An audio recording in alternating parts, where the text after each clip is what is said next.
Good evening, I'm Pia Ontiveros. Welcome to Newsnight, where we go above and beyond the headlines. Tonight on the program, no spokesperson this time. Vice President Leni Robredo herself responds to fellow presidential hopeful Isko Moreno's call for her to quit the race. Police say they now have 3 persons of interest in the shooting during presidential candidate Leody de Guzman's visit to Bukidnon. And an action-packed UAAP today, the Blue Eagles clinching their 7th straight Final Four spot, and the soaring Falcons possibly breaking the winning streak of the Fighting Maroons.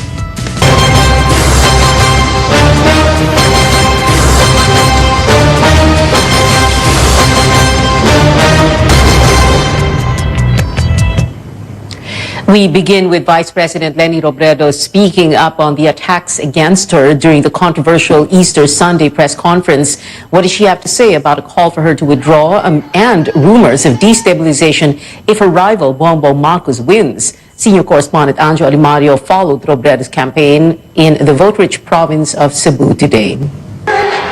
She's been the topic of the Easter media briefing of 3 presidential candidates, with Manila Mayor Isko Moreno daring her to make the supreme sacrifice and quit the race.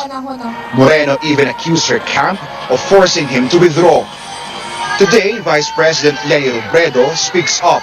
Hindi ko siya papatulan dahil hindi naman ito simpleng laban lang namin dalawa. Yung laban nito ng bayan natin, may mas malaking laban na kailangan nating panalunin. There's also this claim that she said there would be chaos if she doesn't win. Siguro ibabalik ko yung question sa media. Narinig niyo na ba ako at any point na sinabi ko yon? Kasi ako, never ko yun sinabi. We've been covering her since she announced her presidential bid in October 2021. Not once did she say anything about it. This is the second time that the Robredo-Pangilinan tandem visited Cebu. The province is home to over 3 million voters. In 2016, Robredo won with 800,000 votes. Marcos was with 300,000 votes. But could be a different story this year, after the son of the late dictator secured the backing of one Cebu party led by Governor Gwen Garcia. Robredo, on the other hand, has the support of Bando Osmeña Mundo Uswagan, another major party in Cebu. Is she confident of a repeat victory? Very optimistic ako. In the first place, yung volunteerism na nakita ko sa Cebu ngayon, wala ito noong 2016. Yung mga local officials naman na tumulong sa atin noong 2016, kasama pa din natin ngayon. A grand rally in Mandaue City will cap off Robredo's visit here in Cebu. On Monday, her fiercest rival staged his own rally, drawing supposedly 300,000 supporters. His largest campaign crowd yet. Will Robredo match or even surpass it? Who will carry the country's most vote-rich province this May? In Danao City, Anjo Alimario, CNN Philippines. The Bayan Party list mounts another protest demanding presidential candidate Bongbong Marcos to settle his family's unpaid estate taxes. Bayan members through the Bureau of Internal Revenue today calling on Marcos to, quote, withdraw 203 billion pesos from his family's ill-gotten wealth deposits. The group also took a swipe at other candidates following the Easter Sunday press conference where Robredo was asked to back out of the race. Ang dapat mag-withdraw si Bongbong Marcos, i-withdraw na niya ang 200 billion pesos na utang sa kaban ng bayan. Huwag tayo magpalin lang sa mga crowds at spokesperson ng mga Marcoses na napagbalik presidential candidate sa paglihis ng usapin ang nakikinabang ang mga Marcoses kasi nakakalimutan yung totoong halagang usapin. Ang 200 billion na dapat i-withdraw na niya. Akbayan also reiterated its call to the BIR to seize the Marcos family's bank accounts. BIR confirmed it wrote a demand letter to the Marcoses in December and asked them to pay their unsettled taxes. Well, Marcos is staying the course as he returns to the country's most vote-rich region, the Calabar zone. His rival, Vice President Leni Robredo, is gaining a strong momentum there based on the latest pulsation survey. Joining us live from Binyan City, Laguna, correspondent Remigio Perez. What's going on there so far? Seems to be a brewing close fight between Marcos and Robredo in that region. We're here near the football stadium beside the City Hall where Marcos will hold what his camp calls a grand rally. As you can see right behind me, groups of supporters have been going here since lunchtime, and most of them are wearing red and green.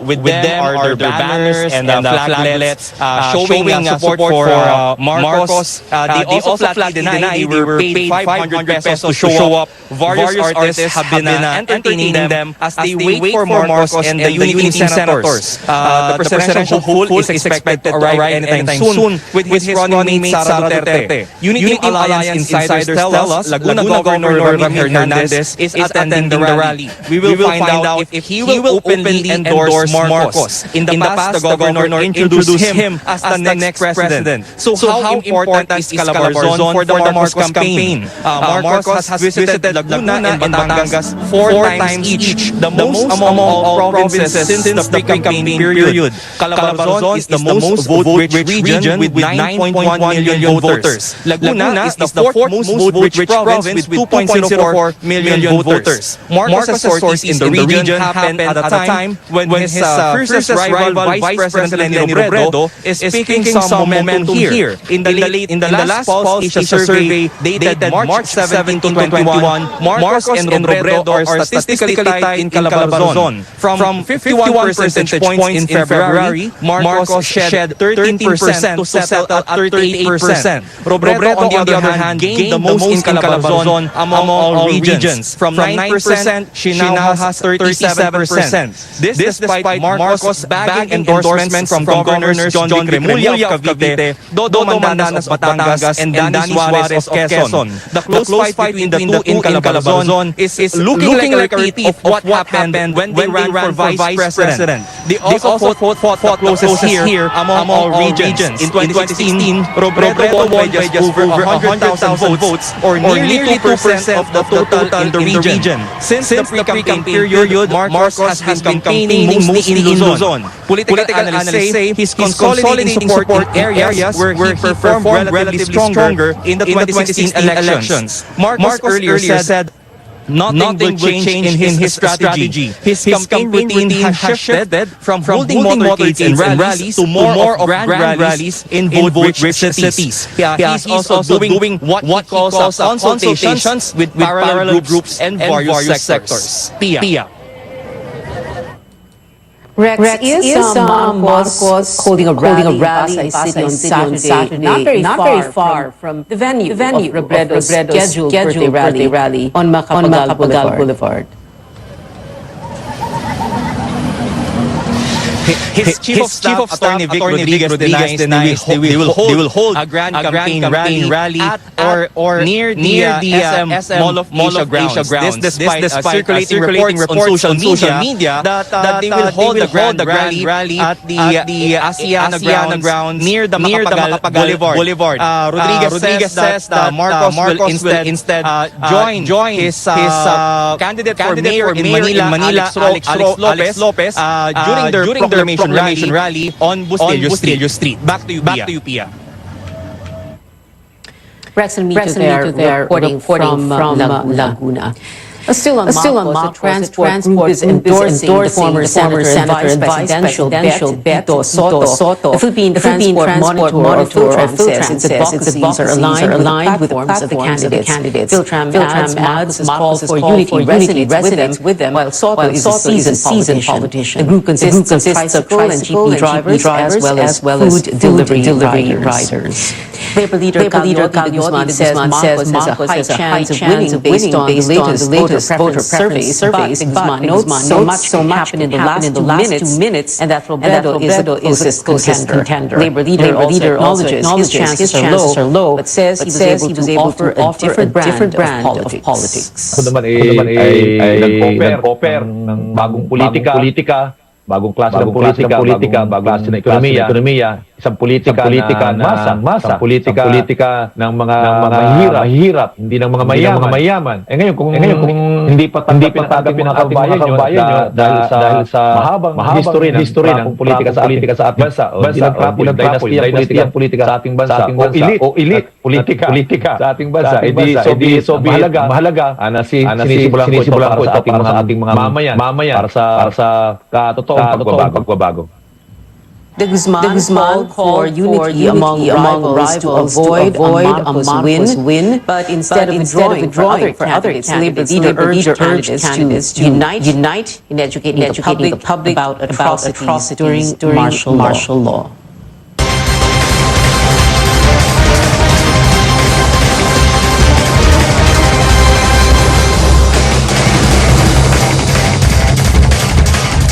Updates on the aftermath of Storm Agaton. Data officials reported death toll of 182. Landslides. 126 recovered in Vice City alone. The search and retrieval operations continue today with 69 still missing. 100 policemen already sent to Baybay yesterday to take over those previously deployed. Meanwhile, no movement in the nationwide casualties, 178 deaths and 111 missing. The NDRRMC still verifying other Agaton reports. Straight ahead on news developments in the Bukidnon probe of identified three persons of interest incident marred the presidential candidate Yoli Guzman, and how far one fan went as far as naming a millipede after the Grammy-winning artist. Details right here on CNN Philippines.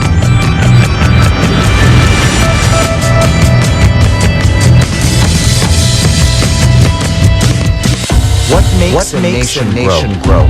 Every day we see them. The providers, the traders, the movers, the doers, and the go-getters. Each play their part, whether big or small, in creating a better life for all. Whichever your role may be, we're right here for you. We are that, and we are here to make this nation grow.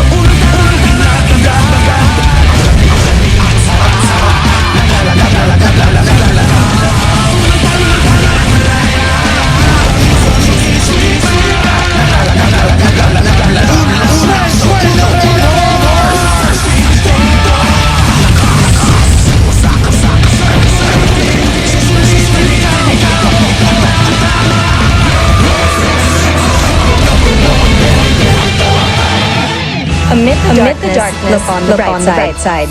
Be an ice cream loving astronaut, a flexing wrestler, or a jolly dinosaur with these select happiness cards. Ice cream brands select a level up how consumers can spread happiness. All thanks to its new chatbot technology. By participating in select happiness chatbot, people can create personalized happiness cards and make someone smile by sharing it. On top of that, they receive a discount voucher after sharing their card, so they can have some select ice cream to share with their loved ones. On top of that, Select Happiness campaign continued to share scoops of ice cream to communities in need each time consumers purchase a share bundle in the month of March. Continuing Select Happiness is a testament to Unilever's commitment to grow its portfolio of purposeful brands that are set for good. Select its happiness campaign to become the number one ice cream brand in the country to lead the happiness agenda and make Filipinos happy. With this endeavor, Select aims to make people smile one scoop of ice cream at a time. I'm Swanee, CNN Philippines.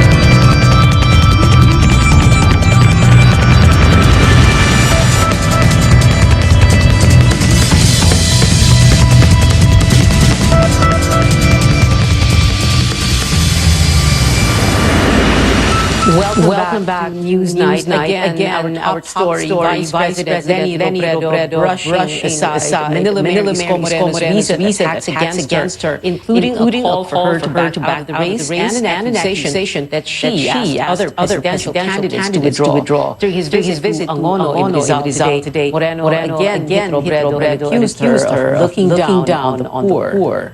Hindi naman ako nakikipag-away. I'm just stating the facts.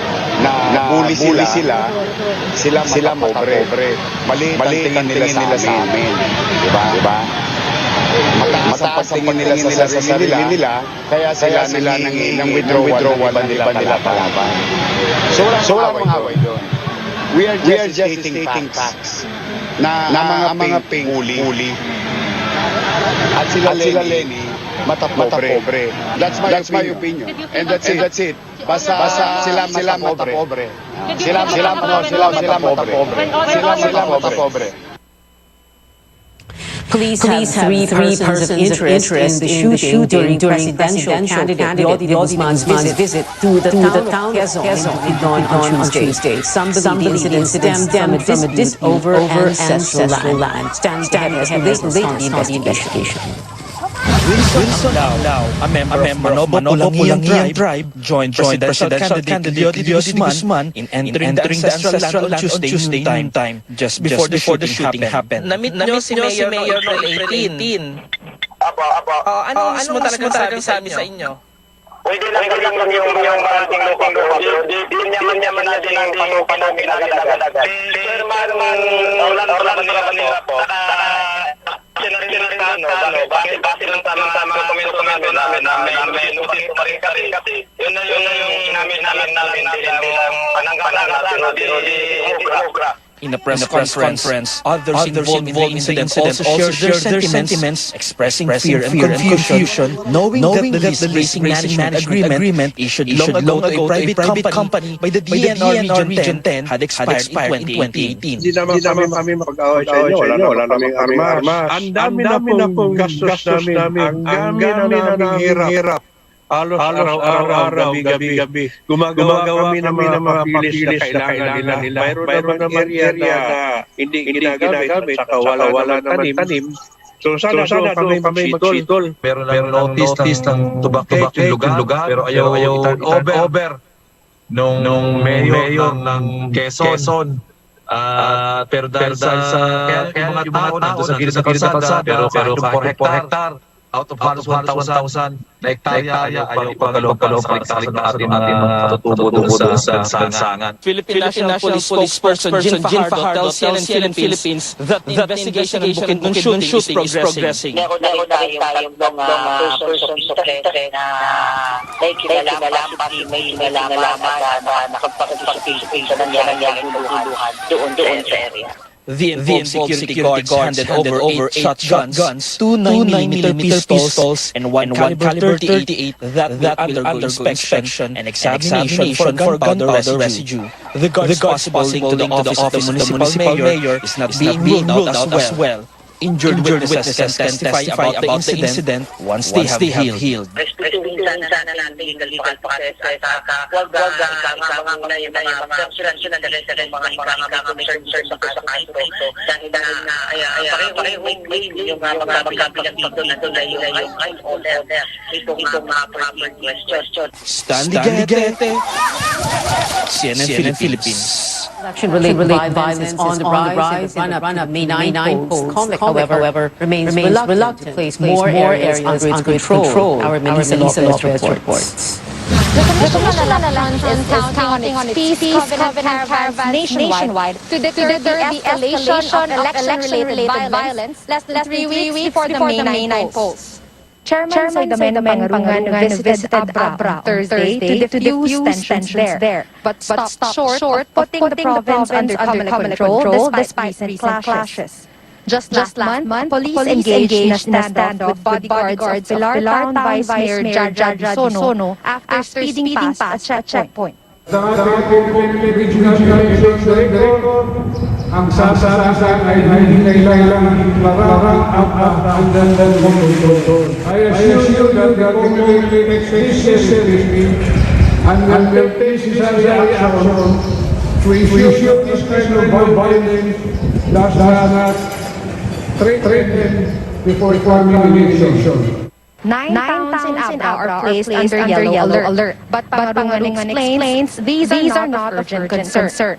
Pangarungan says he hopes the peace covenants will dissuade further firefights with Basilan and Negros Oriental their next destinations. The poll body has so far placed only two areas in Lanao del Sur province under common control due to recent spate of killings. This means local officials and law enforcement agencies in Tubaran and Malabang towns are under the poll body supervision. The police and military also have a say on whether or not areas can be tagged as election hotspots. Pangarungan also hesitates to put Maguindanao under the tight restrictions, even if 12 towns are hotly contested to the polls. Actually, nagbababa na sila ngayon mga ambus-ambus. Ba't hindi pa lumalala? Pag lumala yan, pilitan na under control. Commissioners were divided on the plan to give Pangarungan a special power to immediately declare a municipality or province under common control. He prevailed, but the chairman says he's hopeful he wouldn't have to exercise this authority. Melissa Lopez, CNN Philippines. The Finance Department rejects proposals to exempt from income tax the honoraria and allowances given to teachers and other workers for May 9. The DOF says these payments are part of a person's gross income, subject 20% income tax. The House of Representatives approved a measure seeking tax exemption for the honoraria and benefits of election workers last year. Senate Ways Committee Chair Pia Cayetano says she will balance the DOF's concerns with the plight of teachers.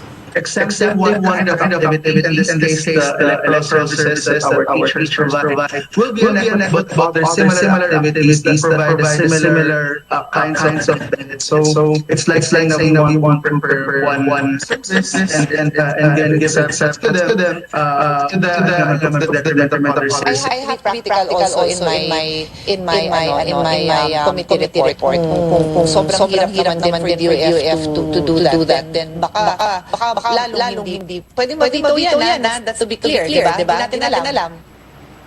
About 600,000 teaching and non-teaching personnel will serve in the May 9 election. Some of them say a 20% tax has already been deducted from their transportation allowances during training.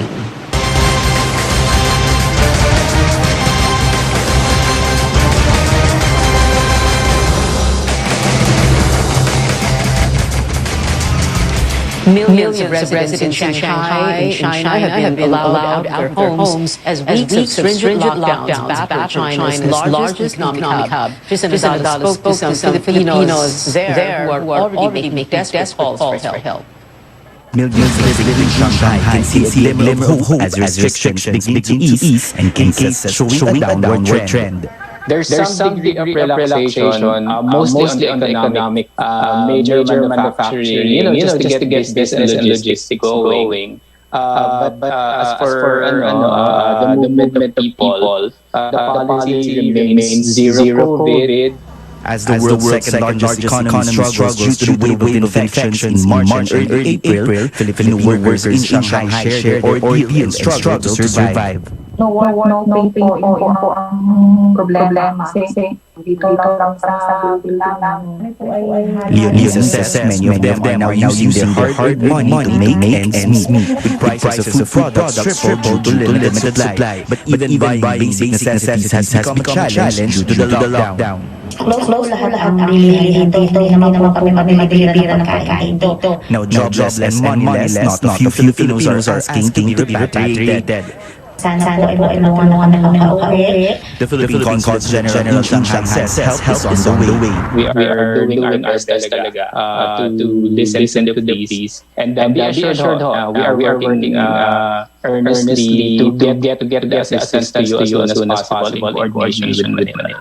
Meanwhile, the consulate says at least 30 Filipinos in Shanghai are infected by the virus. Whether you're foreigner or Chinese, or Chinese national, yung direct po na management of the case is rests entirely on the part of the Shanghai health authorities. Those who are infected are put in facilities that meet acceptable standards, internationally acceptable standards. Due to restrictions in terms of distributing aid to some 4,000 Filipinos in Shanghai, or what Chief Hans says, the government is eyeing to use digital vouchers.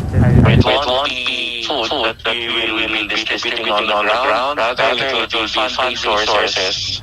The government is still waiting for the go signal of Shanghai authorities on the repatriation as flights to and from Chinese city remain limited. But once Filipinos are back here in the Philippines, the government first to provide livelihood and employment assistance. Tristan Nadalo, CNN Philippines. When we return, a one-of-a-kind tribute to Taylor Swift, researchers in the U.S. state Virginia named Millipede after the multi-award singer. And we bring you an update on all the WWE basketball action from Ateneo's 36th consecutive win to UP and Adams' showdown. Keep it here on Newsnight.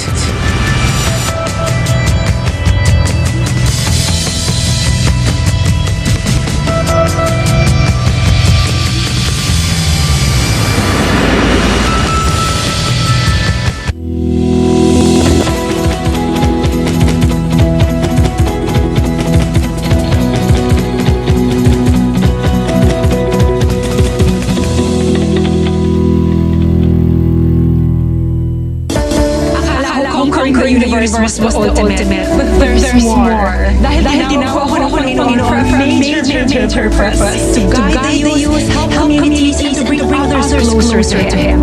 Kaya I take care of my health through proper diet, exercise, and mixed capsule. I am ready to serve.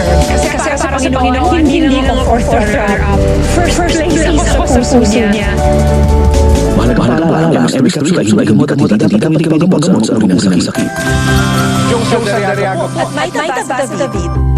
Ngayong Abril, 10 pesos and 18 centavos overall electricity rate. Bunga ng 54 centavos na increase. Dala ito ng dagdag sa Western, pagtaas ng fuel prices at peso depreciation. Tumaas man ang mga bilihin kahit paano. Mas mura ang kuryente ngayon kaysa sa Abril bago mag-pandemic para makagaan sa ating consumers patuloy ang koordinasyon ng Meralco sa ERC at generation companies. Kaya mabuti maging energy efficient. Malaki ang matitipid kung ugali mag-aglag up to 194 pesos per month ang savings. Safer pa.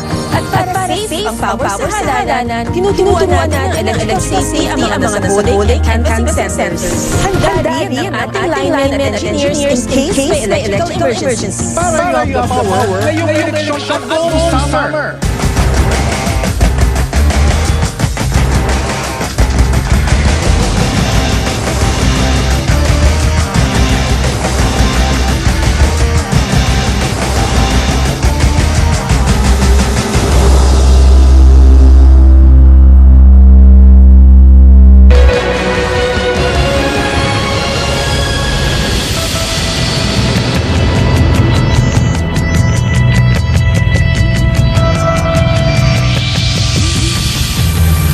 Welcome back to Philippines Entertainment News First. Swifties are sure to love this newly discovered millipede named after the 11-time Grammy winner Taylor Swift. The Swift-twisted claw millipede is one of 16 new species identified by researchers from Virginia Tech in the U.S. Taylor's music apparently helped the lead scientist get through graduate school, so he felt it appropriate to name the discovery after her. The millipede is only found in Tennessee, where the pop star grew up. Still, in music, powerhouse vocalist Sam Smith is dropping a new single, Love Me More, comes out next Friday, April 29th, Philippine time. Fans who want a preview of the emotional ballad can watch a snippet of Sam's recording session on YouTube. And back here at home, sports news now, lots of excitement in the UAAP hardcourt today, beginning with a blowout win by the Ateneo Eagles. The Ateneo crushed the UST Ground Tigers 101-51 at the Mall of Asia Arena. The massive 50-point gap is the largest margin of victory since UWP stats were computerized. The Eagles are assured of their seventh straight Final Four spot. The FU Tamaraw scored a 59-57 win against the NU Bulldogs after Cyrus Torres hit a triple with 2.2 seconds left of the game. Bulldogs and Tamaraw are now tied for fourth place in the standings, both with 4 wins and 6 losses. And the Adamson Soaring Falcons and the UP Fighting Maroons battling it out in the fourth quarter, with Adamson in the lead 59-57. Okay, now it is 62-57. If the Blue Falcons keep it up, they will break UP's winning streak at 8 and join NU and FU at fourth place currently. More action at 7 tonight with LaSalle facing UE at the Mall of Asia Arena. And that is it for tonight. Join me again on News.ph at 7 p.m. I'm the Authorized News Night, where we go above and beyond the headlines.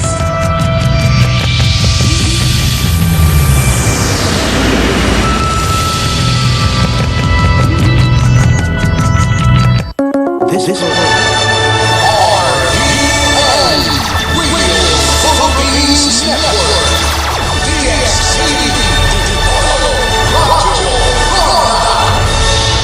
The latest LILO survey for March puts Bongbong Marcos way ahead of the pack with 61% voter preference. Lenny Robredo has 19%, Isko Moreno 9%, and Pacquiao 6%, Ping Lacson 2%. The numbers taken from the March 15 to 22 survey, 3,000 respondents plus minus 2% margin of error. Robredo showed up at debates and colored in so many areas, all were pink with upbeat rallies, sticking up a few endorsements here and there.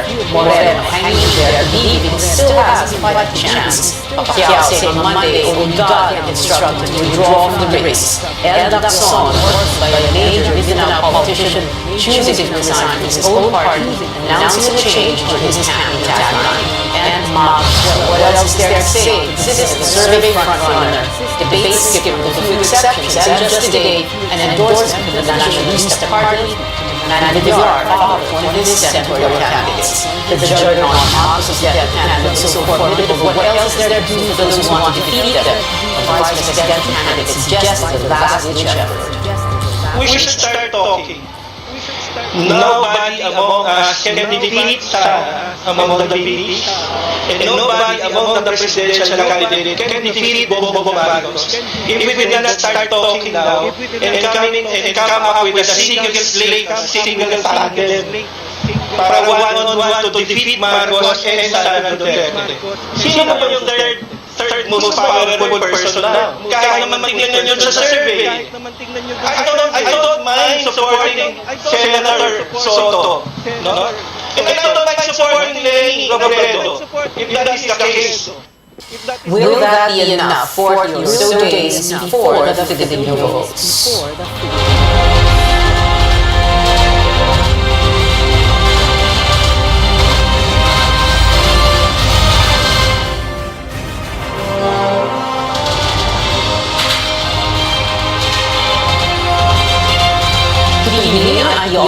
Welcome to your weekly political appointment fix politics as usual. We begin tonight with Vice Presidential candidate Lito David joining us here in the studio together with analyst Richard Hidari, who sits throughout the whole show. So Lito, David, that proposal of yours, when you said that a few weeks ago, have you already spoken to anyone before you opened your mouth at the debate? Actually, hindi.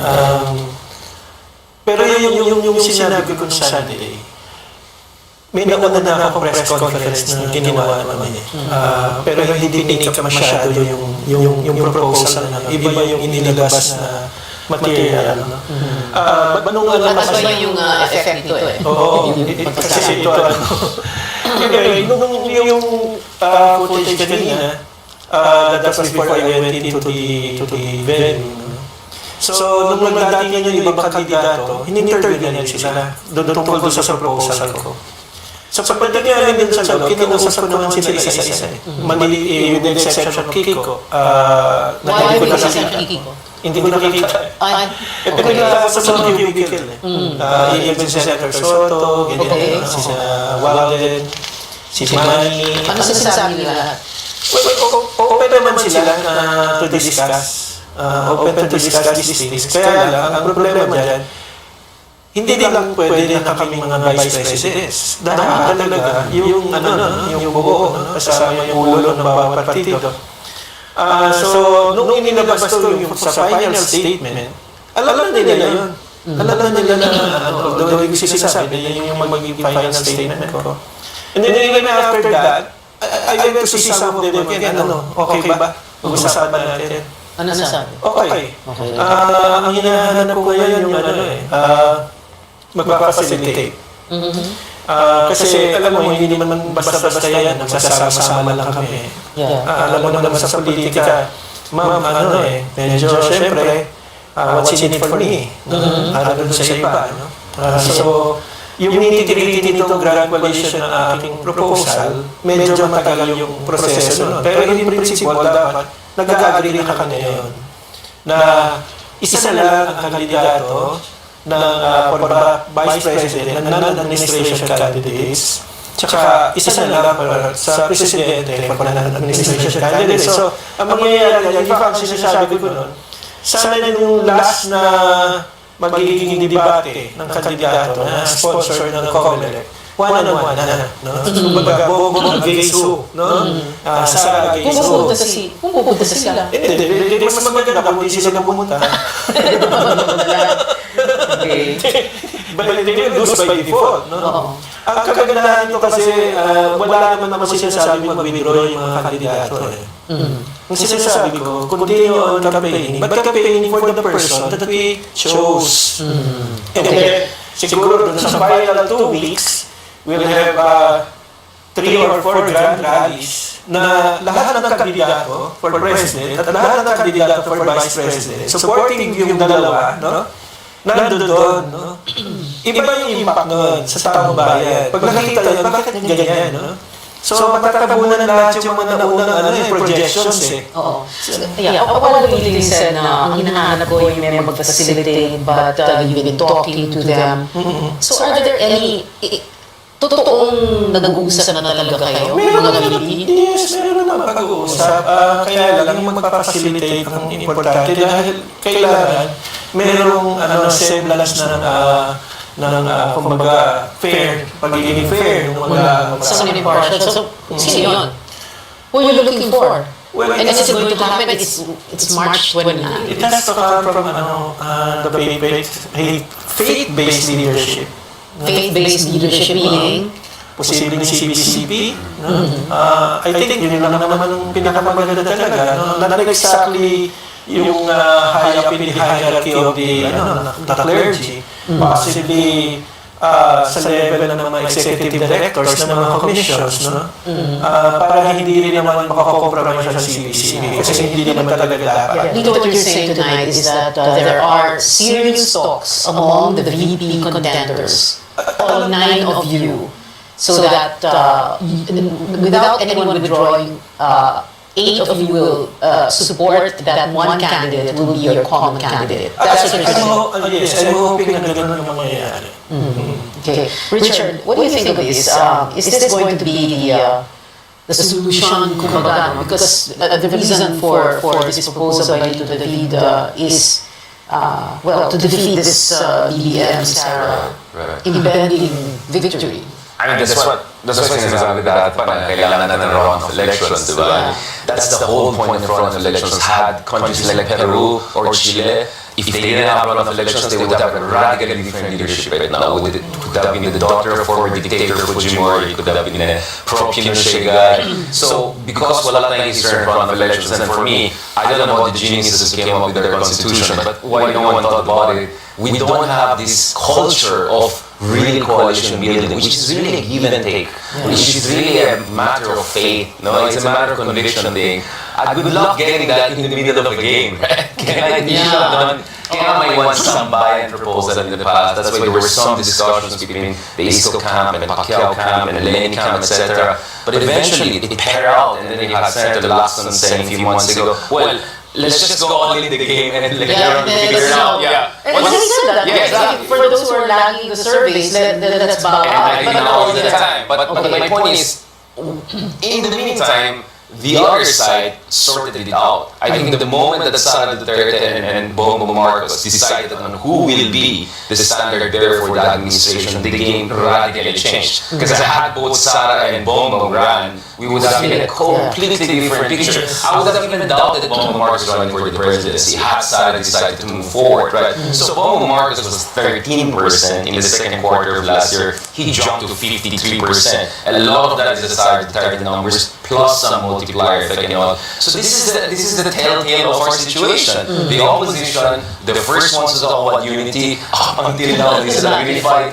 The ones that we thought would be really head-to-head, meaning the House of Duterte and House of Marcos, and both of them were sensing it, they could stay in the game. Eventually, they had the middle persons, whether it's President Arroyo, whether it's the Romualdez's, who worked it out. And now we are seeing it. The chickens are coming home to roost for the opposition. They didn't do their assignments. They're waiting for the last minute, 11th hour. And ito nga rin yung sinasasabihin ko kung ikaw yung voter, nakaka-confuse naman lahat kayo na dyan, wala nagbabakot. And ito pang sasabihin ko it's possible na kung magbabakot yung ibang candidates, the numbers actually go to Bongbong Marcos. That if we further feet, he could reach 70% even, if we look at his second preference numbers. And then that's the argument that some of the candidates would use, na parang, paano yung magbakot ako, baka that is why you have to openly endorse the other candidate. Hindi pwedeng magbakot na. Talaga you have to openly endorse. Kaya agree ako kay Sir David na, I mean, they have to come out and really support. Hindi lang ayaw pa sa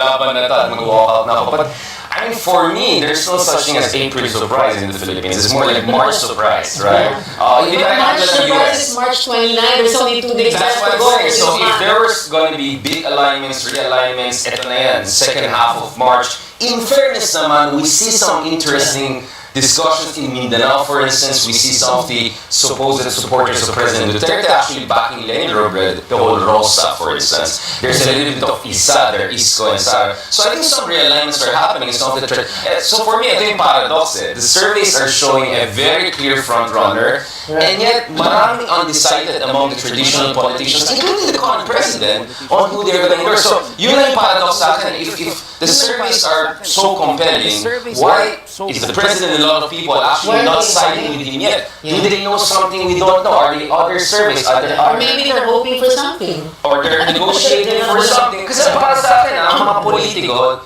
they got the gamay nila yung pulso ng tao Basa nila. Sometimes they're even better than us social scientists or mga people are doing surveys. So that's why I really wonder, maybe there's something they know and I don't know. Kaya hinahabol ko talaga lagi sa mga Mindanao politics and all. So there is a fluidity, but I think the window is really closing. I think April is too late because if malala mo natin before, elections before, April is the consolidation time. Right. Remember that's when they had all of these expose against Duterte and all. It backfired. Duterte's numbers even went higher. So for me, we are already the window is closing. Well, we need to brought this up 2-3 weeks ago, and then it's just going so slowly, nothing's happening. I mean, sleepwalking into disaster. Ang fear ng iba siguro dito. So the window's closing. It's March 29th day. 31 is 2 days away. April, mag-Holy Week pa. Sorry for cutting in. For me, the game here is not just beating Marcos for the opposition, but the margins matter. I think a Marcos who wins 40% will be different from Marcos who wins 70%. Yung sense of confidence, sense of mission will be very, very different if he becomes the first majority-based president in recent memory since the surveys were. I think Bongbong Marcos, we could see a much more aggressive and assertive side as opposed to, let's say, a 40% plurality-based Marcos. I think margin matters. And I think the performance of the opposition matters kasi magiging yung impact niya sa mga support base. If they lose bad, baka madidismaya yung mga supporters nila. But if they lose a little bit close, baka the opposition can still remain a bit coherent and important force after the elections. Kaya for me, at some point, Plan B will be margins game. If it's not a victory game, it should be a margins game. This is real politics. We are where we are, and I think the opposition has to ask some very tough questions and look at really some serious Plan Bs there if they're not going to do the consolidation right on time. And I think the window is closing very fast.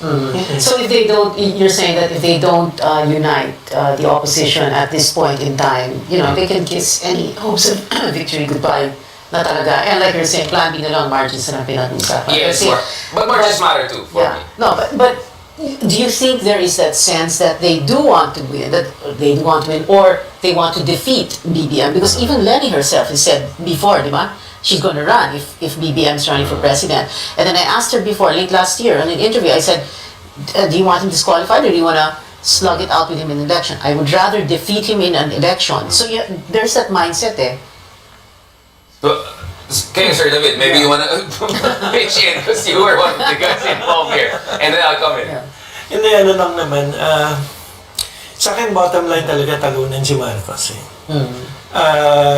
For people like us, no, yung generation ko, nangapital kami. Kumbaga, we risk our lives fighting the dictatorship then. So, hindi ito punto lang ng politika. Meron akong pinaguhugutan dito eh. Ayoko maging presidente si Marcos kasi maraming beses kaming muntik nang namatay nung panahon na estudyante kami, no? Marami akong mga kaibigan na pinatay. No, yung mga 18 years old, no, yung torturein bago papatayin, ganun, no? So, sa akin, kaya ako tinutulak talaga ito, no? Hindi ito dalang ano lang, politika lang eh, no? I think a lot of the people na who belong to my generation, ganun din ang feeling. Kaya iba yung mangyayari kung magsasama-sama kami, mas malaki yung magiging suporta. Plus, ang hindi natin tinitignan. Matagal nang hindi gumagalaw ang simbahan. Okay? Baka yung problema natin na baka hindi umabot, pwede pa rin umabot kung lahat ng mga pari, no, lahat ng mga madre, lahat ng mga obispo ay sasali dyan, hindi lang Catholic Church, no? Posibleng ibang simbahan. Meron panlaban. Meron pa. Kasi merong mga hinanakit din yung mga yan nung panahon ng martial law eh. Okay. Kaya yun yung mga obispo ngayon, yun yung time na sila yung nando doon, yung mga paring bata noon. Yun yung mga kasama namin noon eh. Okay. Lito David and Richard Adair, you're still going to stay with us until the end of the show. We're going to talk, when we come back, we're going to talk realignments on the local level and so many other things. Ang dami kasi mangyayari sabay-sabay. We'll be back after a quick break. Stay tuned. This is Politics as Usual.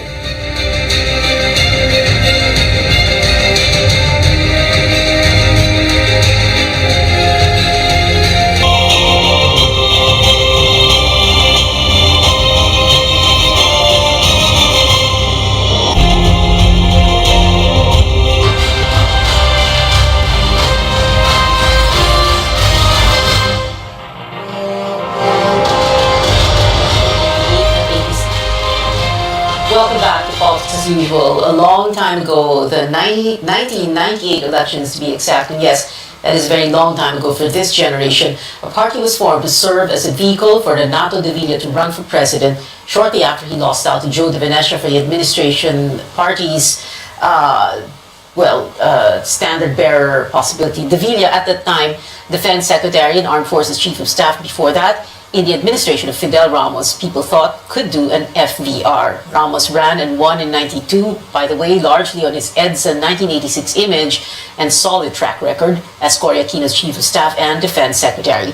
Fast forward to 2021, Ping Lacson joins Reforma and becomes its chairman. The party president is Bebot Alvarez, who was once Speaker of the House, only to be ousted in a coup so ably supported by Sara Duterte. Just last Thursday, Partido Reforma dumped Ping Lacson in favor of Leni Robredo. So we had the rather awkward scene of Davao del Norte congressman, erstwhile Leni critic Bebot Alvarez, explaining how they came to the turning point while apologizing to the VP at the same time. So Ping had to resign from the party, saying his campaign is still a go, albeit with a different tagline. Renato de Villa, founder of Partido Reforma, joining us now via Zoom. Secretary de Villa, magandang gabi po sa inyo and thank you very much for taking the time to be with us. Magandang gabi sa iyo, Pia, at saka sa iyo mga tagapakinig. Sir, do you like what's happened to the party that you founded? I mean, you have this perennial smile on your face, pero sa loob, ano ba talaga ang naiisip nyo? Sa totoo lang, gaya ng sinabi ko sa public statement ko, wala akong kamalay-malay na magkakaganon yung dalawa ni Ping at saka ni Bebot Alvarez, Congressman Alvarez. I knew it only from the announcements in the media or in the internet that Ping Lacson was going to make a public statement regarding the party, and Congressman Alvarez will have a press conference about the matter. So I just waited for it because ang posisyon ko naman, Pia, is almost irrelevant already because Congressman Alvarez is the president of the party and Ping Lacson is the chairman. I am only the chairman emeritus, an honorary position that they gave me as founder. Okay, well, apart from the fact that you said you only learned about it through the media, well, do you like what happened? Of course, I didn't like what happened, and I don't like what has happened because it's a small party as of now, and it's still trying to get on its feet and get wider support. This has been the work of both of them, but mostly of Bebot Alvarez when he told me that he will establish grassroots members and leaders at the provincial level. So I said, maganda yan, Bebot, para lumaki pa yung partido. Binuhay kasi niya ito eh. Alam mo, Pia, I might as well explain that the party was already deleted after 2004 elections, I think. That was our last participation, wherein we fielded Frank Chavez as our senatorial candidate, and I joined, or the party joined with Promdi of Lito Osmeña and Action Democratico of Raul. And we fielded Raul against GMA. Well, the rest is history. And after that, the party did not participate in any election anymore. Then in 2020, Bebot approached me and asked if he can revive the party. So I said I will check with the others and find out if they still want to revive the party, because Bebot said that and he actually called me also, Secretary Kusi wanted also to revive the party for his own purposes. So Bebot, being an original congressman of the party in 98, and he was the only one asking for it. So when he asked me if he can file the documents for the revival of the party, I gave him the go signal. And so he became the worker of the party for almost 1 year, trying to get it organized at ground level. And then later on, we formalized the organization with Ping Lacson as chairman. We have talked to Ping Lacson also before, together with Bebot, and the two of them were friends, and they agreed to run the party, so to speak. Well, I guess that's what happens when you lose the speakership of the House. Now you have to go find a party to resurrect. But Secretary De Villa, what should Ping Lacson do now? I know you said that you're still going to support him, and he has said that he's still running as an independent at tuloy-tuloy lang ang kampanya. Pero sa totoo lang, ano ba talaga dapat gawin na nila ngayon? Kasi kanina ang pinag-uusapan namin dito sa studio, together with Lito David, VP candidate, and Richard Hederian, analyst, is how some people need to get their act together and get together if they want to defeat the BBM-Sara tandem. Yeah, actually, I'm not close to the group that is running the affairs of the party because, as I said, I'm just an honorary chairman now. So, but when I talk to Ping, he is to me he seemed very determined, no matter what happens, to finish the fight, so to speak. Ang sabi nga niya, lalaban tayo hanggang sa dulo. Ngayon, of course, Well, you sir, and I given know the that given the political the reality is a little difficult for him right now, but he is not inclined to withdraw, nor he is inclined to affiliate with another party, as far as I know. Maybe there are things that I do not know. Well, let me ask the question this way, Secretary De Villa. Kayo po, you are a PMA graduate 1957, si Ping Lacson 1971. Among PMAers, you have this way of talking to each other. And among PMAers, there's this cadet lingo. For example, meron kayong sinasabi na take life halimbawa, or so if you were going to have a one-on-one, a man-to-man talk with Ping Lacson, what would you tell him to do now? If you could tell him what to do. Yeah, go ahead. I will, of course, lay out the way I see the ground right now, and continue to encourage him that we will continue to support him, because there are also many PMAers who are committed to him and are working hard to make him go up in the ladder of the surveys. So there is very little time left, and you and I know that, and that the people seem to be talking only of two sides now.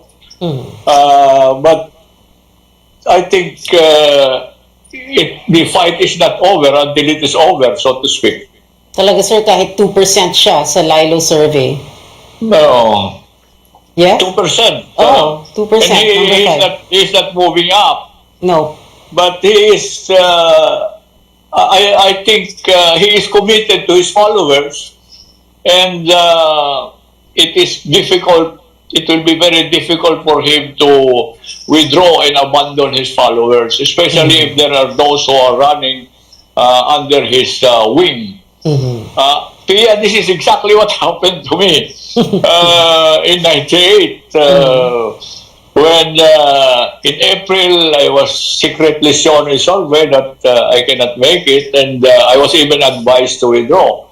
But I found myself on the very difficult situation in terms of withdrawing, because there are we have in the party then, which was a little bit stronger than now, we had congressional candidates, we have mayors, governors, councilors, and I think if we count all the councilors after the election, I think we have had more than 500 winners down the line. But insofar as the higher level of officials are concerned, we had only, I think, 2 or 3 congressmen. Bebot was one of them.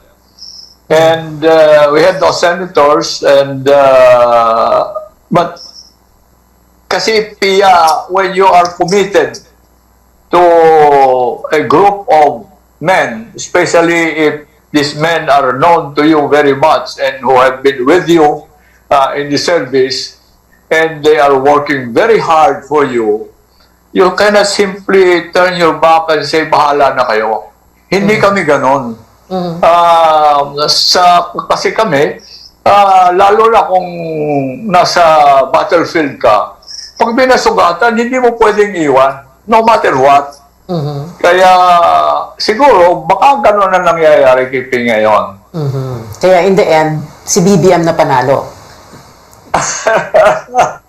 I cannot be a predictor of that, Pia. You know me naman. I'm already retired. I'm on the sidelines. Okay.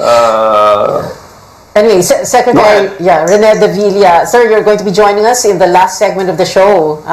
Di ba pumayag po kayo? So babalik na lang po kayo at the end of the show. Okay? Oh, sige. It's up to you. Sige. Okay, I'll be here. Sige, Secretary Rene De Villa. We're going to quick break. This is Politics as Usual.